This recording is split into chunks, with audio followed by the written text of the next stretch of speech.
അസ്സലാമു അലൈക്കും വറഹ്മത്തുള്ളാഹി വബറകാതുഹു. അൽഹംദുലില്ലാഹി റബ്ബിൽ ആലമീൻ വസ്സലാത്തു വസ്സലാമു അലാ റസൂലിഹിൽ അമീൻ വഅലാ ആലിഹി വസഹ്ബിഹി അജ്മഈൻ വഅലാ മൻ ഇത്തബഅൽ ഹുദാ ഇലാ യൗമിദ്ദീൻ. സഹോദരങ്ങളെ, ബറാഅത്ത് നോമ്പിന് ന്യായമായി സമസ്ത പറയുന്നത് കൊല്ലത്തിലൊരു ദിവസമെങ്കിലും നമ്മൾ ആളുകൾ നോമ്പ് നോറ്റോട്ടെ, നടന്നോട്ടെ, കൂലി വാങ്ങിക്കോട്ടെ എന്നല്ലേ പറയേണ്ടത്. നിങ്ങൾക്കും ഇതിൻ്റെ കൂലി കിട്ടൂലേ എന്നാണ്. അങ്ങനെയാണോ ഇതിൻ്റെ വിഷയം? അള്ള പറഞ്ഞിട്ട് ചെയ്യുന്നില്ല, റസൂല് പറഞ്ഞിട്ടും ചെയ്യുന്നില്ല, സഹാബത്തും താബികളും താബികളും മാതൃക കാണിച്ചിട്ടും ചെയ്യുന്നില്ല എന്നാണെങ്കിൽ പിന്നെ നിങ്ങൾ പറഞ്ഞിട്ടാണോ ചെയ്യുന്നത്? അപ്പോൾ നിങ്ങളെയാണോ അള്ളാഹുവിനേക്കാളും റസൂലിനേക്കാളും സഹാബത്തിനേക്കാളും വിലമതിക്കുന്നത്? അങ്ങനെയാണോ സമുദായത്തെ വളർത്തേണ്ടത്? ഇത് തന്നെയാണ് നബിദിനാഘോഷത്തിൻ്റെ കാര്യത്തിലും സംഭവിച്ചത്. എന്താ, കൊല്ലത്തിൽ ഒരു ദിവസമെങ്കിലും നബിനെ ഓർക്കട്ടെ, ഒരു മാസമെങ്കിലും നബിനെ ഓർക്കട്ടെ, അതാണോ പറയേണ്ടത്? അല്ല, എല്ലാ ദിവസവും, എല്ലാ മാസവും, എല്ലാ സമയത്തും നബി സല്ലല്ലാഹു അലൈഹി വസല്ലമയെ അനുസരിക്കുക. വെറുതെ ഓർത്തിട്ടൊരു കാര്യമില്ല. അള്ളാഹുവിനെ ഓർത്താൽ അത് കാര്യമാണ്. റസൂൽ സല്ലല്ലാഹു അലൈഹി വസല്ലമയോട് നമുക്കുള്ള ബാധ്യത റസൂലിന് വേണ്ടി സ്വലാത്ത് ചെയ്യലാണ്.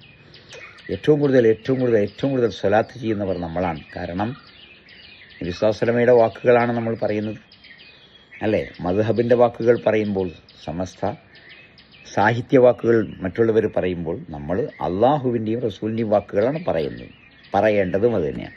അപ്പോൾ അള്ളാഹു പറഞ്ഞിട്ടാണ് ജനങ്ങൾ ചെയ്യേണ്ടത്, റസൂല് പറഞ്ഞിട്ടാണ് ജനങ്ങൾ ചെയ്യേണ്ടത്, സഹാബത്തിൻ്റെ മാതൃകയാണ് ജനങ്ങൾ പാലിക്കേണ്ടത്, അല്ലാതെ നിങ്ങളുടെയല്ല, അല്ലെങ്കിൽ വേറെ ആരുടെയുമല്ല, ഞങ്ങളുടേതുമല്ല.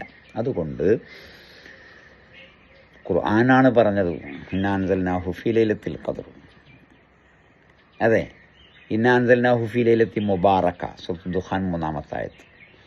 ശഹ്റു റമദാൻ അല്ലദീ ഉൻസില ഫീഹിൽ ഖുർആൻ, ഖുർആൻ ഇറക്കപ്പെട്ട മാസമാണ് റമദാൻ. അതുകൊണ്ടാണ് കുതിബ അലൈക്കുമുസ് സിയാമു 183-ാമത്തെ ആയത്ത് ബഖറ നിർബന്ധമാക്കിയത് നോമ്പ്. അങ്ങനെയല്ലേ ജനങ്ങൾ സ്വീകരിക്കേണ്ടത്? ആണ്. 2, നബി സല്ലല്ലാഹു അലൈഹി വസല്ലമ ജനിച്ച ദിവസം. അപ്പോൾ സഹാബത്ത് മുഴുവൻ നോമ്പ് നോൽക്കുന്നു, നബി നോമ്പ് നോൽക്കുന്നു. എന്താ സംഭവം? റസൂലുള്ളാഹി സ്വല്ലല്ലാഹു അലൈഹി വസല്ലമയോട് ചോദിച്ചു ആൾക്കാർ, നിങ്ങൾ എന്തിനാ നോമ്പ് നോൽക്കുന്നു? ഞാൻ ജനിച്ച ദിവസമാണ്, നബിയായ ദിവസമാണ്, ഖുർആൻ കിട്ടിയ ദിവസമാണ്. മുസ്ലിമിലെ 1162-ാമത്തെ ഹദീസ്. അപ്പോൾ ഖുർആൻ കിട്ടിയ ദിവസം സന്തോഷിച്ചുകൊണ്ട് സഹാബിമാർ നോമ്പെടുക്കുന്നു, നബി സ്വല്ലല്ലാഹു അലൈഹി വസല്ലം നോമ്പെടുക്കുന്നു. അത് കൊല്ലത്തിൽ 53 ദിവസമുണ്ട്.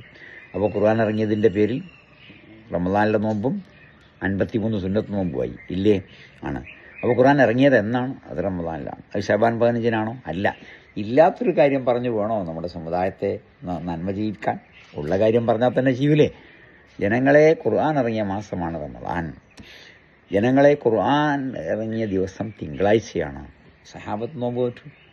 ലോകത്ത് ലക്ഷക്കണക്കിന് ആൾക്കാർ നോമ്പ് നോറ്റുകൊണ്ടിരിക്കുന്നത്. ജനങ്ങളെ, ശഅബാനിൽ മുഴുവൻ നോമ്പുണ്ട്. അള്ളാഹിൻ്റെ റസൂല് പറഞ്ഞിട്ടുണ്ട്, ബുഖാരി 1970. അത് 2 ദിവസം 1 ദിവസം വേണ്ട. മുസ്ലിമിലെ 1186-ാമത്തെ ആയത്ത് ഹദീസ്. അപ്പോൾ അതൊക്കെ ഉള്ളതല്ലേ? ആണ്. ഉള്ളത് പറഞ്ഞാൽ തന്നെ ജനങ്ങൾ ചെയ്യൂലേ? ഇല്ലാത്തത് പറഞ്ഞിട്ട് ചെയ്തിട്ട് ജനങ്ങളെ എവിടേക്കാണ് നമ്മൾ കൊണ്ടുപോകുന്നത്? അത് അഡ്രസ്സുണ്ടോ? ഇല്ല. അത് ബിദ്അത്തല്ലേ? ആണ്. അതിന് കൂലി കിട്ടുമോ? ഇല്ല. എന്നാൽ കൂലി കിട്ടുമെന്ന് 100% ഉറപ്പുള്ളൊരു കാര്യം ഇവിടെ ഉണ്ട്. ഏത് ജനങ്ങളാണ് അള്ള പറഞ്ഞത് സ്വീകരിക്കാത്തത്, റസൂല് പറഞ്ഞത് സ്വീകരിക്കാത്തത്, പിന്നെ നിങ്ങൾ പറഞ്ഞത് സ്വീകരിക്കുന്നത്? അങ്ങനെയൊന്നുണ്ടോ? ഇല്ല. അതുകൊണ്ട് നബിദിനാഘോഷത്തിൻ്റെ കാര്യത്തിലും ഇങ്ങനെയൊക്കെ തന്നെയാണ് പറഞ്ഞത്. എന്ത്? ഒരു കൊല്ലത്തിലൊരു ദിവസമെങ്കിലും ഓർമ്മിക്കട്ടെ. അങ്ങനെയാണോ പറയേണ്ടതല്ല. കൊല്ലത്തിലെല്ലാ ദിവസവും റസൂലിനെ അനുസരിക്കണം. നബി സല്ലല്ലാഹു അലൈഹി വസല്ലമയുടെ സഹാബിമാർ ആയിരുന്നവർ മുമ്പ് വളരെ മോശക്കാരായിരുന്നല്ലോ. ആണ്. അവരെ നേരെയാക്കിയത് എങ്ങനെയാണ്? ഖുർആൻ ഓതിയിട്ടല്ലേ? അതുകൊണ്ട് ആ മാർഗത്തിലേക്ക് നമ്മൾ വരിക. നമ്മൾ ഖുർആനും സുന്നത്തും പറഞ്ഞാൽ മതി, അല്ലേ? അതിനാൽ ശഅബാൻ 15-ൻ്റെ നോമ്പ് ബിദ്അത്താണ്. ശഅബാൻ 15-ന് നോമ്പ് ഉണ്ടാകുന്നത് 13, 14, 15 നോമ്പ് വെക്കുന്നതിലൂടെയാണ്. ശഅബാനിൽ നോമ്പ് വെക്കുന്നതിലൂടെയാണ്. അത് പറഞ്ഞാൽ മതി. അള്ളാഹുവേ അനുഗ്രഹിക്കണം. സമസ്ത സഹോദരങ്ങൾ സത്യം മനസ്സിലാക്കിയൊന്ന് വെട്ടിത്തുറന്ന് പറയണം. ഉസ്താദുമാർ വെട്ടിത്തുറന്ന് പറയണം. സമുദായത്തോട് മാപ്പ് പറയേണ്ടത് മാപ്പ് പറയണം. ഇത് ഖുർആനിലും സുന്നത്തിലുമുള്ള കാര്യമാണ്. ഈ നോമ്പുകളെല്ലാം നോൽക്കുക, എന്നാൽ ഇല്ലാത്തത് ഒഴിവാക്കുക. അള്ളാഹു അനുഗ്രഹിക്കട്ടെ. അസ്സലാമു അലൈക്കും വറഹ്മത്തുള്ളാഹി വബറകാതുഹു.